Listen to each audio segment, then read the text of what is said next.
Hello students, today we shall be discussing about the synchronization hardware, that is the hardware solution to process synchronization, and also we shall be discussing about semaphores, which is a synchronization tool. So in the previous class we had discussed about a software solution, that is a Peterson solution to process synchronization. We saw how we could achieve all the three requirements of process synchronization, that is bounded waiting, progress and mutual exclusion. But Peterson's solution was limited only to two processes. Now let us see what are the other solutions that is available for the process synchronization, and does the solution satisfy all the three requirements? If not, what is the other solution? Let us address to these things in today's class. So here we have a simple and a common solution, that is to use the lock for your critical section problem. Now, what does the lock do? Whenever a process wants to access the critical section, the process shall lock, and once the process has completed the execution of the critical section, it shall release the lock. So this scenario also prevents race condition, because when there are multiple processes that is raising to use the shared data, when one process is locking the critical section, so no other process is used to access the critical section. Now let us see the illustration of the same. So this is the illustration that I was talking about. So whenever a process wants to enter the critical section, the process has to acquire the lock, and once the process has completed using the critical section, the process releases the lock so that any other process that is interested to enter the critical section can be doing so. Let me give you a simple real world example for your locking. I think all of us are familiar with your Zoom or Bounce vehicles that are available. Now when I take a Zoom car, it is basically a shared car. I am not owning that car. That car is shared by many customers. Now, if I want to use that car, I will be acquiring the lock by booking that car. If I want to use it for the next 12 hours, I shall be booking that car for the next 12 hours, and I am locking that car for myself for the next 12 hours. So after I am done with the 12 hours, I unlock, or my booking is completed, so it is released, and that car again can be used by any other customer. So is the same with your critical section. So if a process wants to use a critical section, it acquires the lock. Once it has completed the use of the critical section, it releases the lock. Now let us see what are the other hardware instructions that is available to solve the critical section problem. So at the hardware level, how can we address the critical section? One method of addressing the critical section is to disable the interrupts. When we say it is to disable the interrupts, we mean where we are disabling the context switching of the process. So when a process starts its execution, it is not preempted, or the execution is not interrupted in between. The process is allowed to complete the execution completely.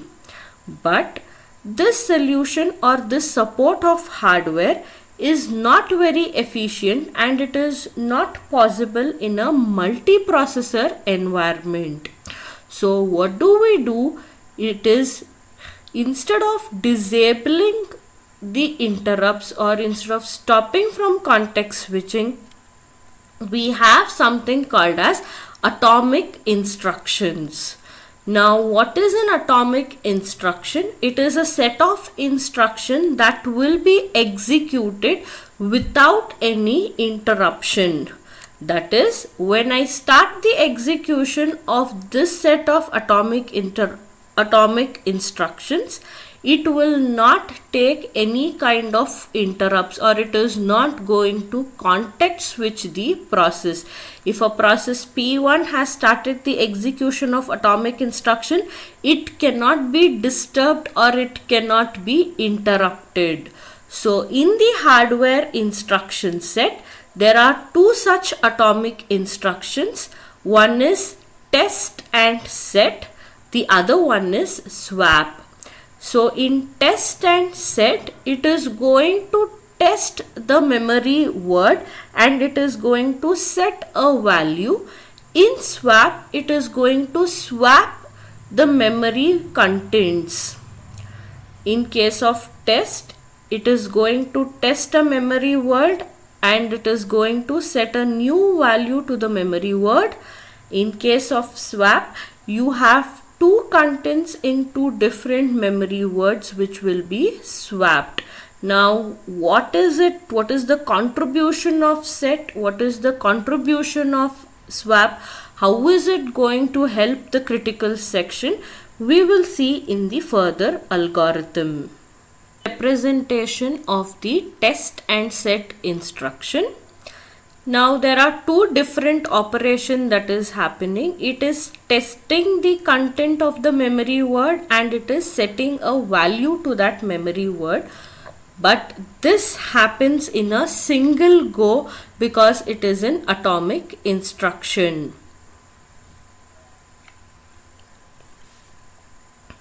Now let us take the example of critical section. With this, I will also explain this procedure or this instruction of your test and set. Now, you can see here. So, what is happening? We have told the initial value of lock is false. So, we are passing the address of this lock to your test and set. Now, what happens? Now, it is taking the value of your lock which is false and it is initializing to RV. And now again, it is setting the target to be true and it is returning the RV where it is returning true.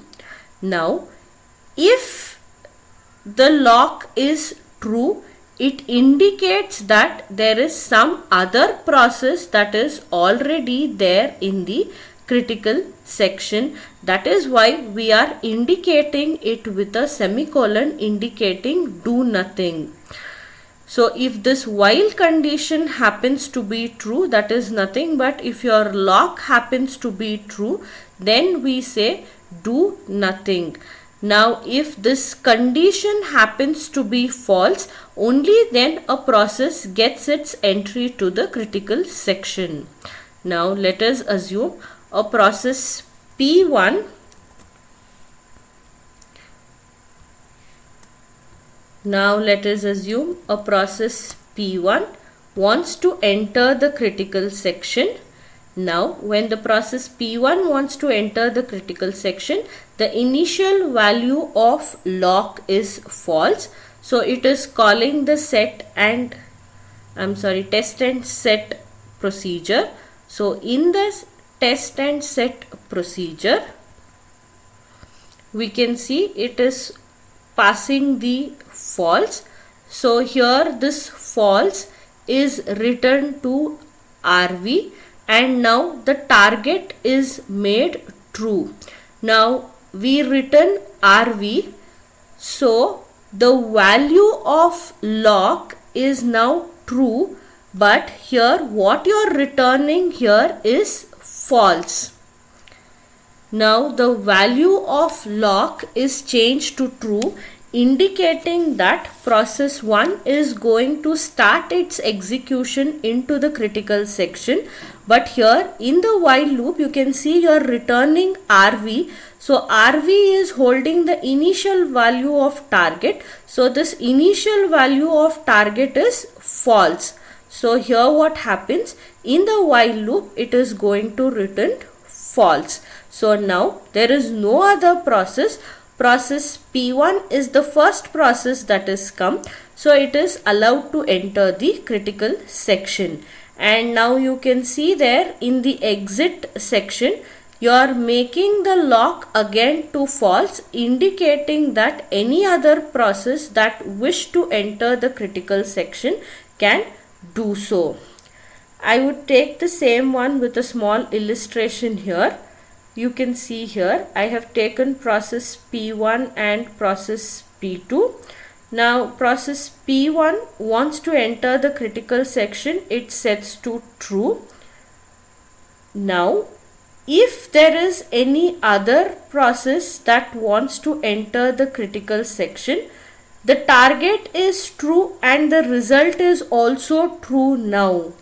So if there is another process that is trying to enter the critical section, it enters, and here you can see the target and the result is both true.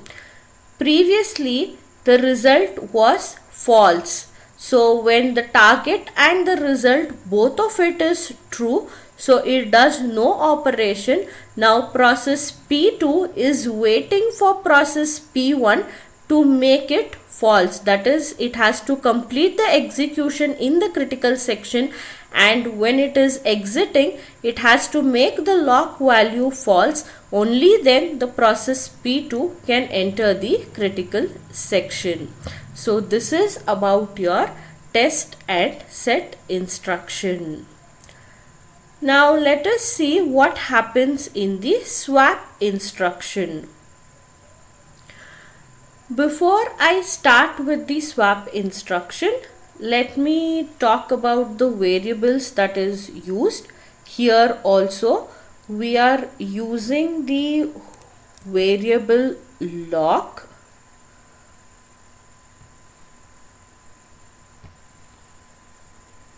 We are using the variable lock, which is a global variable. Along with this lock, we are using another local variable, that is key. Fine. Initially, lock and key will be false.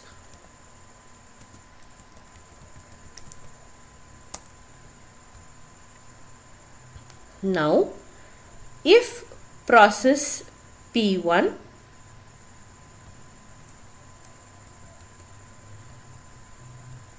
wants to enter the critical section, it is making the key value, key is equal to true, and now again it checks while key is equal to true, it is going to execute your swap instruction. Now when it is executing this swap instruction, what happens? Sorry about it.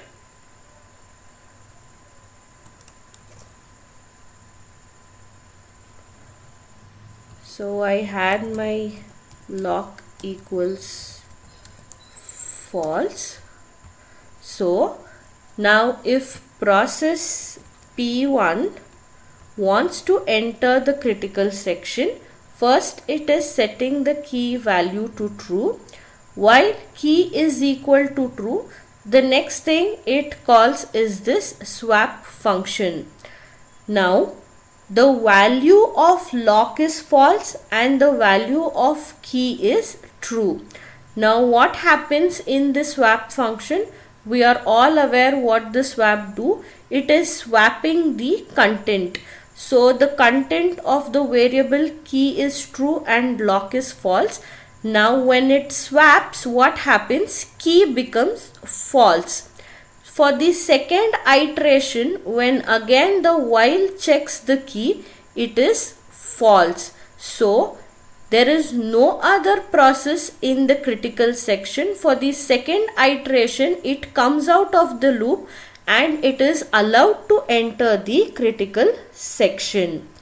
Now the process P1 can use the critical section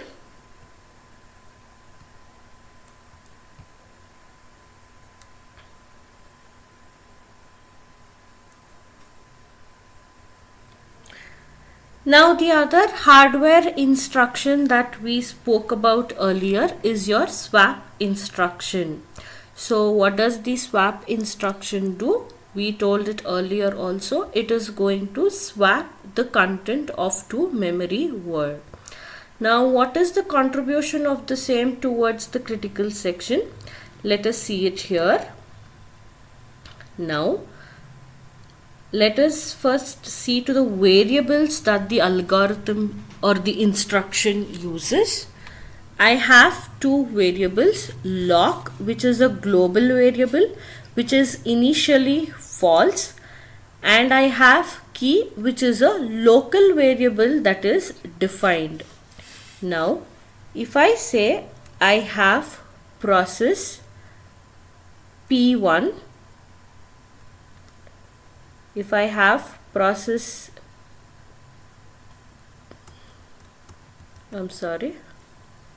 if I have process P1 that wants to enter the critical section, it is setting the value of key to be true. Now it is going to execute the while loop. If key is equal to true, yes, key is equal to true. So the next instruction or the next statement that it is going to execute is your swap. Now we all know what happens in the swap. It is going to swap the contents. Now the value of my lock is false and the value of my key is true. When it swaps the contents, now the value of my lock becomes true and the value of my key becomes false. So for the second iteration of the while loop, this while condition fails. So when this while condition fails, it is allowed to enter the critical section. Now when process P1 is in its critical section, now let me say there is another process, that is process P2, that tries to enter the critical section. Now what happens when P2 tries to enter the critical section? Now the value of lock is already true. Now the value, the global value of lock is changed from false to true because P1 is inside the critical section. Now P2 enters, it sets again the value of key. Key is a local variable. It is setting the value to true. Now P2 executes the while condition. Key is equal to true. Yes, it is true. Next it is going to execute the swap condition. So what happens when it swaps? Now both the key and the lock value is true and true. So when it swaps, again the key value is true. So when the second iteration also the key value is true. So P2 will be in this continuously, it keeps iterating until the lock value becomes false.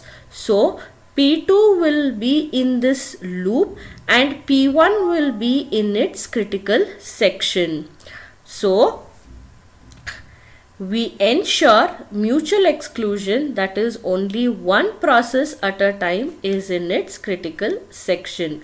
So when P1 is exiting from the critical section, it is again going to make the lock to false so that P2 can enter the critical section.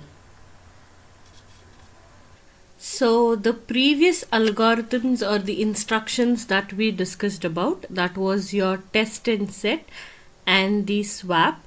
Both the instructions and the algorithms that we discussed, it guaranteed mutual exclusion, but it did not guarantee bounded waiting.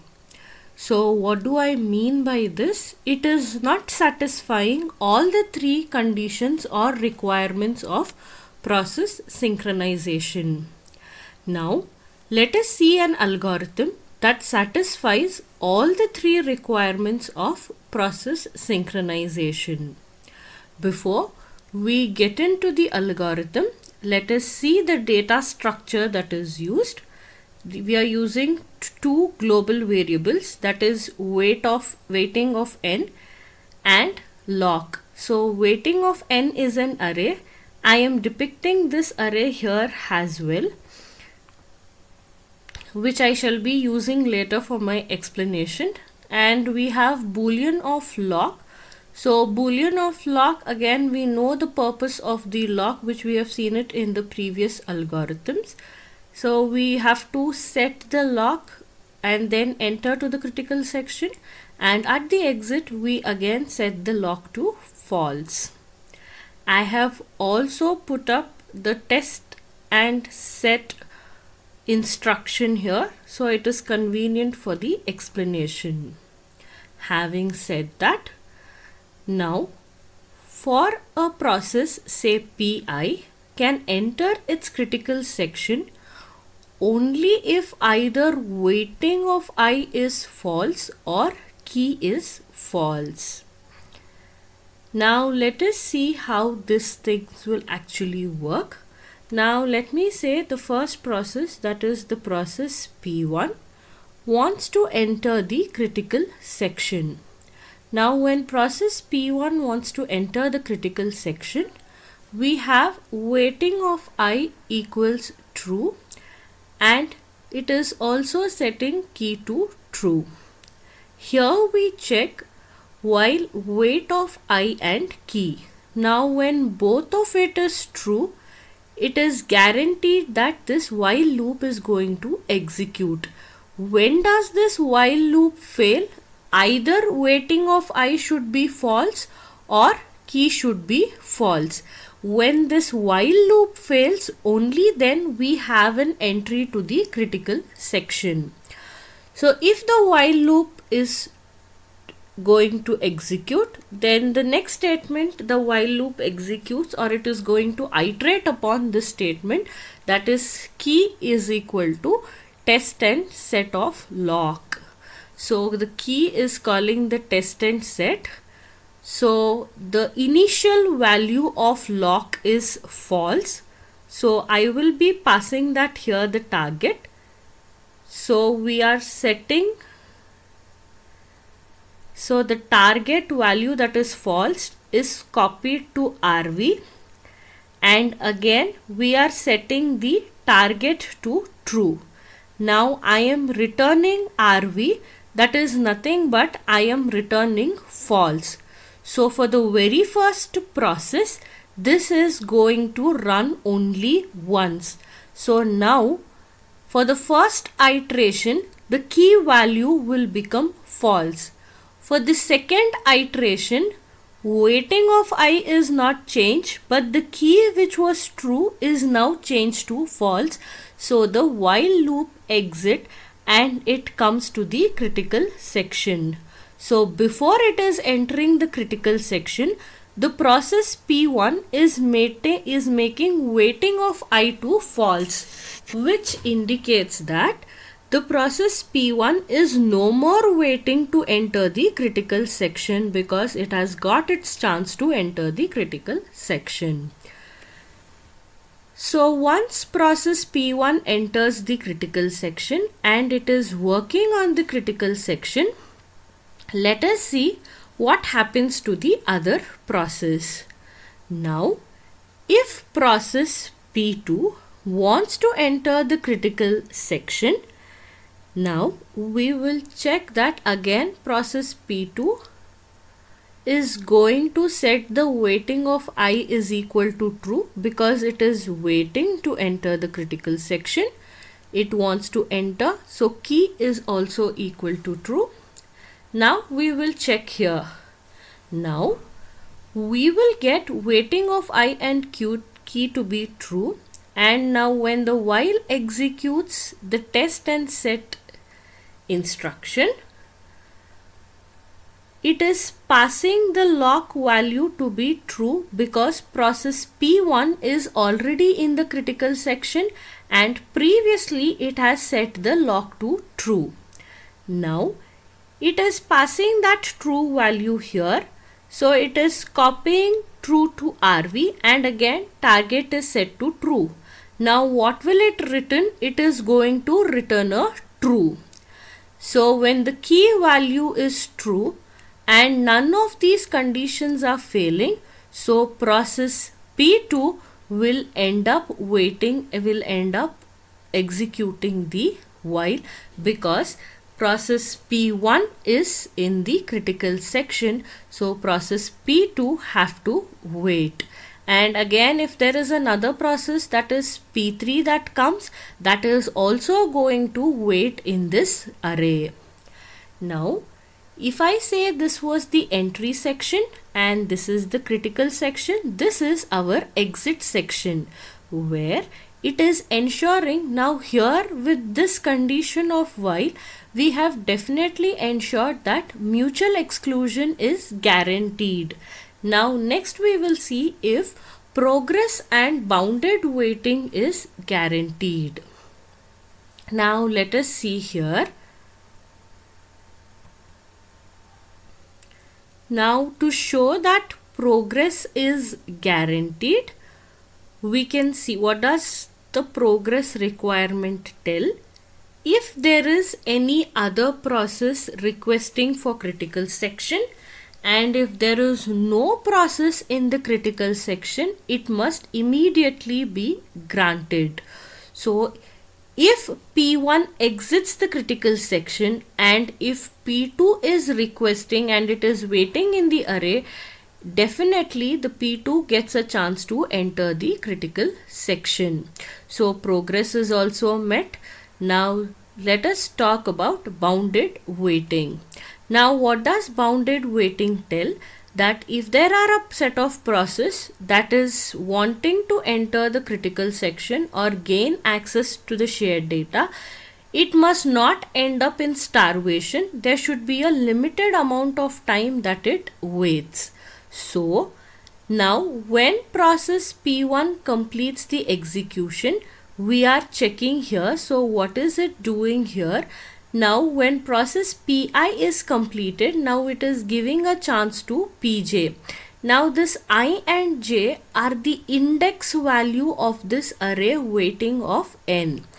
Now if process P1 was at location 0, now it is next pointing to, by this mod operation, we are next pointing to process P2. So now the next process to enter the critical section would be P2. If j is not equal to I, then lock is equal to false, else waiting is equal to false. If j and I is the same process, then we are making the waiting of j to false, indicating that it is no more waiting, it has used the critical section. And if j is equal to I, we are making the lock to false, indicating that the next process can enter the critical section. So we can see that here again we are taking a circular wait. If you see here, j is equal to j plus 1 mod n. Here we are having a circular wait that it is checking on all the processes that are there in the array one by one, and we ensure every process in the waiting array gets a chance to enter the critical section. So by this, bounded waiting is also ensured. So this algorithm satisfies all the three requirements of process synchronization. The next thing that we have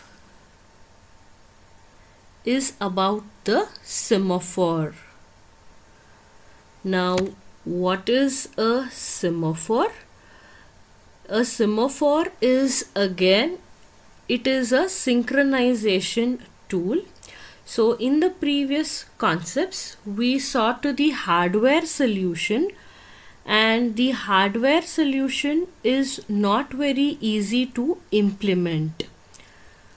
So now we have the synchronization tools that makes it easy to implement the process synchronization. So the semaphore is an integer variable which offers two operations, that is wait and signal, and both these operations are atomic.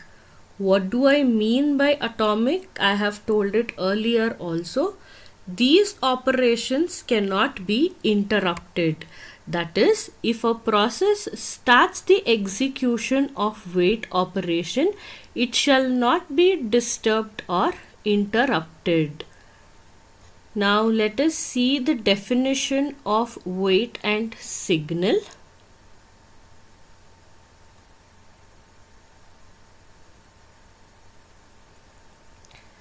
So we can see the semaphore variable S.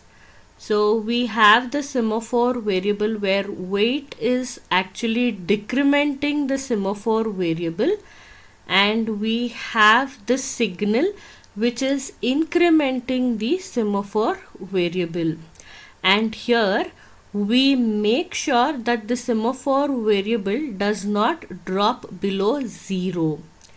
If the semaphore variable is not equal to 0, probably we put it into a wait. And busy wait is one of the disadvantages of semaphore. What is busy wait? What is its disadvantages? Probably I will address in the coming slides.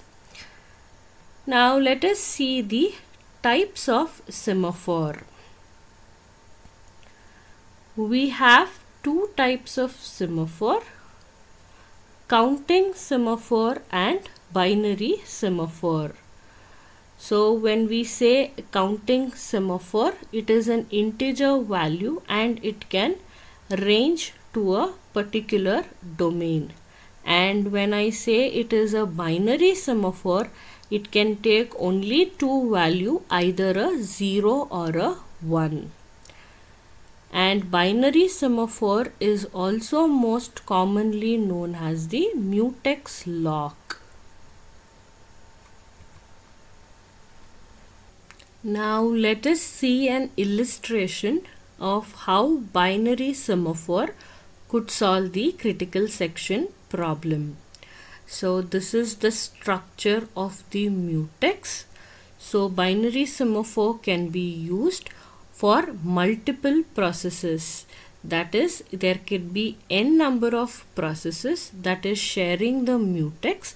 So whenever there is a process that wants to enter the critical section, it is going to run the mutex of wait. So here the mutex value is either a 0 or 1. Initially it is initialized to 1.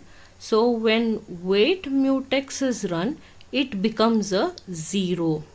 So the process enters the critical section, access the critical section, and again it is going to run the signal mutex. So when the process runs the signal mutex, the mutex value is again incremented back to 1.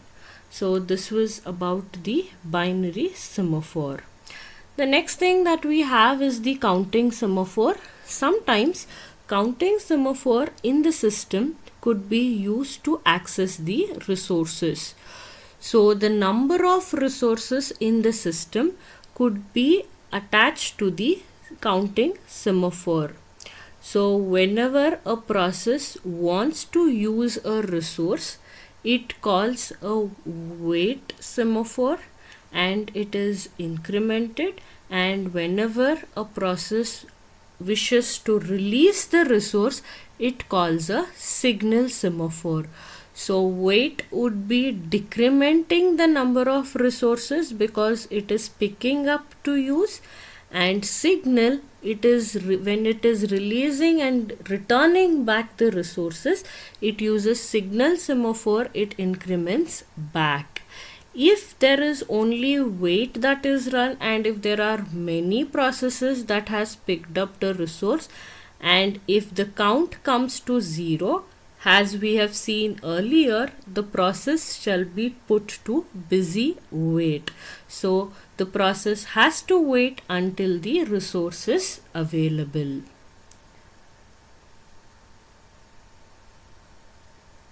The other thing that we have about semaphore is where semaphores can also be used for synchronization.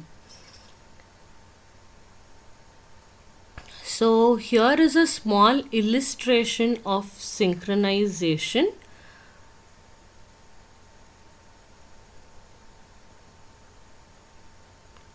Now we have two statements, S1 and S2, that belongs to process P1 and P2 respectively.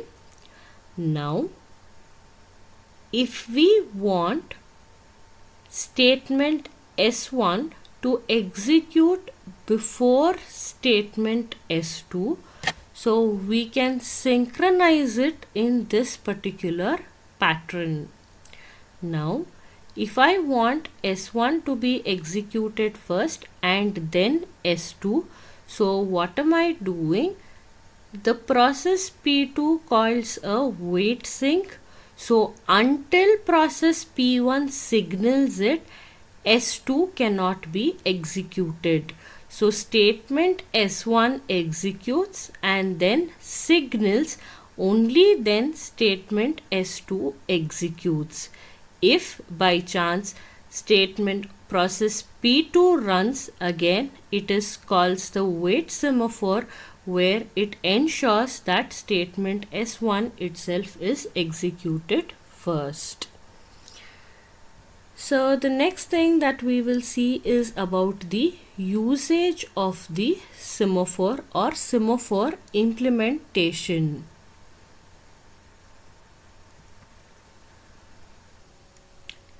Now let us see the implementation of semaphore. So the implementation of semaphore must guarantee that no two process is executing the wait and signal on the same time on the same semaphore. Now what does it mean? We saw to the previous examples where we are running the wait and the mutex. So it gets favored if there is two different process, that is one is running wait and one is running signal, no more there is any synchronization that is there. The purpose of the semaphore is just dead. Now if I want to ensure that only one process at a time is doing it, so then I will have to place wait and signal in the critical section. Now if I place the wait and signal in the critical section, it will call for another big disadvantage or the main disadvantage of semaphore, that is busy waiting. Now what is busy waiting? If there is a process that is there in the critical section, if there is another process that tries to enter the critical section, that goes to a continuous loop until it gets the critical section. Now what happens when a process is in a continuous loop? it is unnecessarily wasting the CPU cycle doing nothing productive. So instead of wasting the CPU cycle with nothing productive, the same CPU cycle could be utilized to do something productive. This is also called as spin lock because it keeps spinning and waiting to acquire the lock. Now, how do we overcome this busy wait? We can be overcoming this busy wait with some modifications to the wait and signal operations. So now what is the modification that we do? When a process executes the wait operation and it finds the semaphore value is not positive, it must wait. Rather than engaging in a loop or having it in a busy wait, the process is going to block itself. Now again, in the signal semaphore, the process shall be wakened or restarted or revoked in the signal semaphore. So we shall add these two operations to the wait and signal, avoiding busy wait. Now let us see to the data structure of how it is done. So here we are calling a construct, or we are defining a construct with two values. One is int, which has the integer value of the semaphore, and the other one is the list, which holds the list of process that wants to use the wait, or that wants to use the critical section. So whenever a process runs a wait semaphore, it will be added to this list. Whenever a process uses a signal semaphore, it shall be removed from this list. Now let us see what is the modifications that is done to the wait and signal semaphore. So previously we were directly incrementing and decrementing the value s. Now we are doing the same with the construct, and we are also calling the block and wait rather than having a busy wait. So if the resource is not available, or if it is less than 0, previously, if you remember to the initial code of wait and signal, you saw a busy wait that was given, and I also told there that busy wait is one of the major disadvantages of the semaphore. Now instead of having a busy wait, a process shall be blocked, and the same process shall be waken up or revoked or restarted in the signal semaphore. So by doing this, we could be avoiding the busy wait. Another disadvantage that we have with the semaphore is deadlock and starvation. There can be chances where the semaphore could lead us to deadlock. How is that possible? Let us see with an illustration. Before we take up the illustration, let me just define you what is a deadlock. So, if there are multiple processes waiting for an event to occur, and this event can be caused only by another process that is waiting. Now let me just explain what is a deadlock with a simple example. I say there are two processes, process P1 and process P2. Both the process needs two resources to complete the execution. Let me say resource A and resource B. Now, if process P1 is holding the resource A and is waiting for the resource B, and process P2 is holding the resource B and is waiting for the resource A. The process P1 can complete its execution only if P2 releases the resource B, but P2 shall not release the resource B because it is waiting for the resource A that is held by P1. So this encounters to the deadlock situation or a deadlock state where both the process aren't giving up the resource or neither completing the execution. So the same scenario could be encountered in the semaphore. So that is illustrated here. Suppose we have suppose process P0 executes wait of S and then P1 executes wait of Q. Again P0 executes wait of Q. It must wait until P1 executes signal of Q. Since these signal operations cannot be executed, both P0 and P1 ends up in a deadlock state.